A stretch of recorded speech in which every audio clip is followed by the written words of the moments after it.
Hello दोस्तों, कैसे हैं आप सभी लोग। आज की इस वीडियो में आप सभी का स्वागत है। कक्षा 10 गणित। दोस्तों, आज की इस वीडियो में हम एक्सरसाइज 9.1 का क्वेश्चन नंबर 12 करेंगे। तो चलिए देखिए, क्वेश्चन नंबर 12 हमारे पास क्या है। 7 मीटर ऊंचे भवन के शिखर से एक केबल टावर के शिखर का उन्नयन कोण 60 डिग्री है और इसके पाद का अवनमन कोण 45 डिग्री है। टावर की ऊंचाई ज्ञात कीजिए। हमारे पास 7 मीटर ऊंचा एक भवन दिया हुआ है जिसके शिखर से एक टेबल टावर के शिखर का उन्नयन कोण 60 डिग्री है। यानी कि भवन से ऊंचा हमारे पास टावर दिया हुआ है जिसके शिखर का उन्नयन कोण हमारे पास 60 डिग्री दिया हुआ है और इसके पाद का अवनमन कोण 45 डिग्री है। हमें टावर की ऊंचाई ज्ञात करनी है। तो चलिए अब हम इसको हल करते हैं। देखिए, हमने यहाँ पर हमारा रेखा चित्र बना लिया है। मान लीजिए कि हमारे पास ए बी है जो वो एक भवन है और सी डी हमारे पास है टावर जो भवन का शिखर है और टावर का शिखर उसके उन्नयन कोण हमारा बन रहा है। उसके पास 60 डिग्री का उन्नयन कोण बन रहा है और भवन के शिखर से टावर के पाद बिंदु से जो कोण हमारा बन रहा है वो हमारा है 45 डिग्री का। तो यहाँ पर भी हमारा कोण 45 डिग्री का बन जाएगा। हमने भवन और टावर के बीच की दूरी को x मीटर मान लिया है। भवन की ऊंचाई हमारे पास 7 मीटर दी हुई है तो यहाँ तक टावर की ऊंचाई 7 मीटर हो जाएगी और इससे ऊपर हम टावर की ऊंचाई को y मान लेंगे। तो पूरे हमारे टावर की ऊंचाई हो जाएगी y+7। ये हमारे पास है x मीटर। अब हमें टावर की ऊंचाई ज्ञात करनी है तो अब हम यहाँ पर लिखेंगे, माना कि A B is equal to 7 meter ऊंचा एक भवन है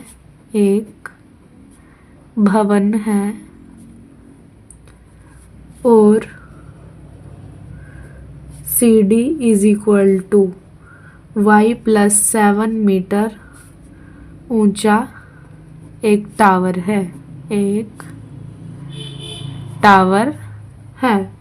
अब प्रश्न के अनुसार दिया हुआ है हमारे पास, प्रश्नानुसार जो कोण है हमारे पास डी ए ई वो है हमारे पास 60 डिग्री और ई ए सी वो है हमारे पास 45 डिग्री और ए सी बी ये भी है हमारे पास 45 डिग्री। हम यहाँ पर लिख देंगे कोण D A E is equal to 60 degree, कोण E A C is equal to 45 degree और कोण A C B is equal to 45 degree. अब देखिए, सबसे पहले हमारे पास समकोण त्रिभुज है ए बी और सी, जहाँ पर हमारे पास भवन और टावर के बीच की दूरी हमने x मानी है और भवन की ऊंचाई है हमारे पास 7 मीटर। तो हम इसको हल करेंगे और x की वैल्यू निकाल लेंगे।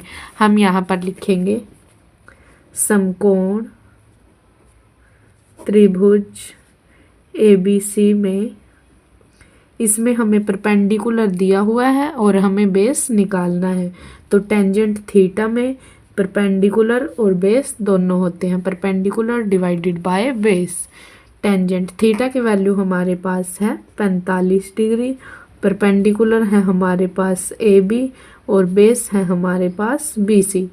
टेंजेंट 45 होता है और ए बी हमारे पास 7 मीटर दिया हुआ है, बी सी हमने x मानना था। तो हमारे पास x की वैल्यू आ गई 7 मीटर। ये हमारे पास है भवन और टावर के बीच की दूरी जो कि हमारे पास आई है 7 मीटर। ये हमारे पास हो जाएगी 7 मीटर। देखिए, BC और AE इक्वल है तो ये दूरी भी हमारे पास हो जाएगी 7 मीटर।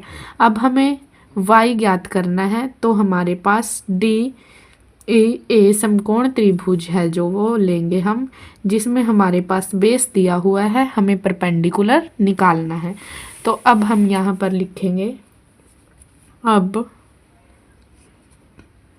समकोण त्रिभुज AED में जहाँ पर टेंजेंट थीटा हमारे पास परपेंडिकुलर डिवाइडेड बाय बेस है और टेंजेंट थीटा की वैल्यू हमारे पास 60 डिग्री है, परपेंडिकुलर है हमारे पास DE और बेस है हमारे पास AE। टेंजेंट 60 डिग्री हमारे पास होता है √3। DE हमने y माना था और AE हमारे पास निकला है 7 मीटर।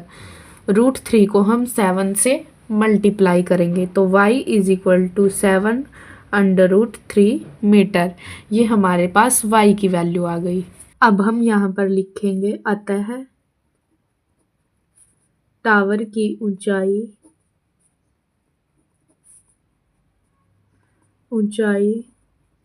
= हमारे पास है DC = DE plus EC। DE हमारे पास दिया हुआ है 7 √3 और EC 7। ये हमारे पास हो जाएगा 7 × √3 प्लस में 1। ये हमारे पास टावर की ऊंचाई आ गई 7 × √3 प्लस 1 मीटर। ये क्वेश्चन हुआ हमारा कंप्लीट। उम्मीद करती हूँ आपको वीडियो काफ़ी पसंद आएगी। वीडियो को लाइक, शेयर और चैनल को सब्सक्राइब कीजिए।